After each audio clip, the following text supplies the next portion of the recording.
Hey everyone, good evening, good evening. So here are 5 signs of an energy vampire and how to cope. Energy vampires are people who sap your emotional energy, either intentionally or unconsciously. They could be friends, family members, partners, colleagues, neighbors, anyone who feeds off of your care and attention that can leave you feeling stressed, drained, exhausted, and overwhelmed. Relationships with energy vampires are often toxic. They can cause you to feel physically and emotionally drained, particularly if you're an empath and highly attuned to the emotions of the people around you. So there are different types of energy vampires. Number 1, you have the victim. Some people enjoy playing the victim card and are always ready with a new sob story about a perceived slight. And they're innocent, but the whole world is always against them.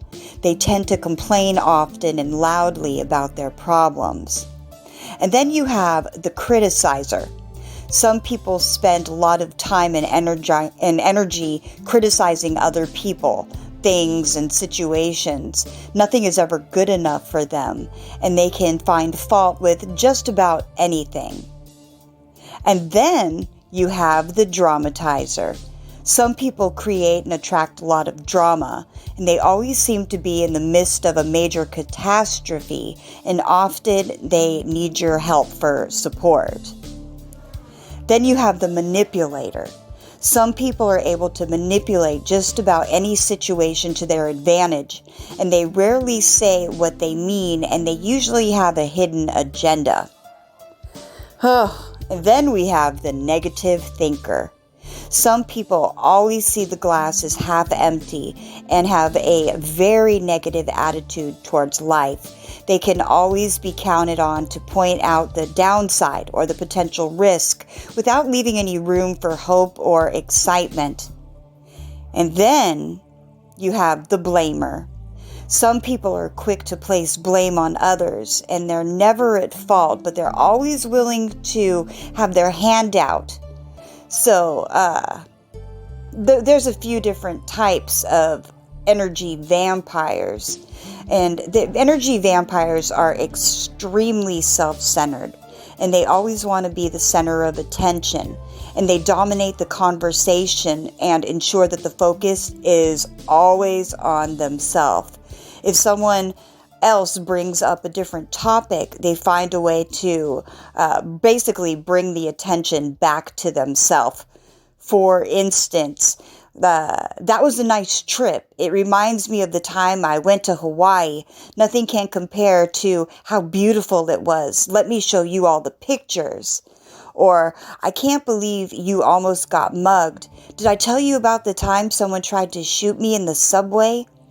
They exaggerate everything. Energy vampires tend to exaggerate every little thing that happens to them, making mountains out of molehills. And they make everything sound much bigger, better, or worse than it actually is.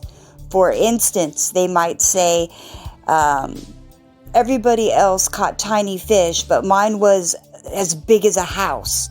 Or, my body temperature was 99 degrees last night. It was so bad I thought I was gonna die. Also, they're known to blame others for everything. Energy vampires are very good at playing the blame game. They're always manipulating situations so that they're never at fault. And they're quick to assign blame to everyone but themselves. The problem could be the weather, the train, the traffic, their loved ones, their colleagues, or even you. But it's never them. For instance, they might say, I would have submitted this report on time, but the accounts team didn't send me the numbers until today. Or, I would have invited you to my party, but you're always so busy, I didn't think you would be able to come. They always leave you feeling worn out.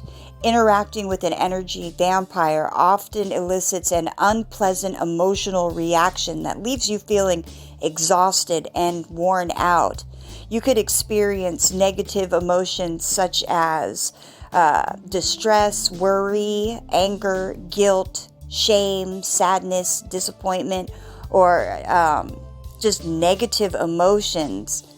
And negative emotions like these can contribute to a lot of mental health and physical health problems, as well as depression, anxiety, and stress. And another thing they're good at is to use people without giving anything in return. Energy vampires want all of your attention, care, and emotional support, but are never willing to give you anything in return. Even if you ask them for help with something, they'll make an excuse and bring the attention back to themselves. They basically use you for their emotional needs without giving you anything in return. An example of this would be, "I'm sorry you lost your job. I would love to help you with your resume, but I'm so wrapped up with cleaning my home. My kids have made such a mess. Can you help me with the vacuuming?" Or, "I can't believe you're asking me for some help with your resume when you know how upset I am about losing the bowling game. Can you bring me some tissue and an ice cream?" Oh boy, that is an energy vampire for sure. So, how do you protect yourself if you are an empath? So I'll list a few things here. There are different ways to protect yourself from an energy vampire. Now, number one, adjust your expectations. If the energy vampire is someone close to you, you may find yourself feeling upset and disappointed when they fail to reciprocate the support that you've shown them. It can help to adjust your expectations and to understand that they're never going to show up for you. Seeing them for who they are can help you to take the steps required to protect yourself against them. And that's something I talk about often, is never expecting a person to be anything other than what they have shown you that they are. So the next thing is limit your exposure to them. You can set boundaries in your relationship with the person to limit your exposure to them as much as possible. For instance, if they're a colleague, you may have no choice but to work with them, but you can avoid eating lunch or getting coffee with them. Another thing you could do is protect your emotional energy. Energy vampires feed off of your emotional energy. If you do happen to interact with them, try to avoid giving them the reaction that they want for their dramatic statements and with their complaints. Keep a neutral expression and simply shrug them off as though they're not a big deal. If they don't get the reaction they're looking for, they'll eventually lose interest and leave you alone. And definitely avoid arguing with them.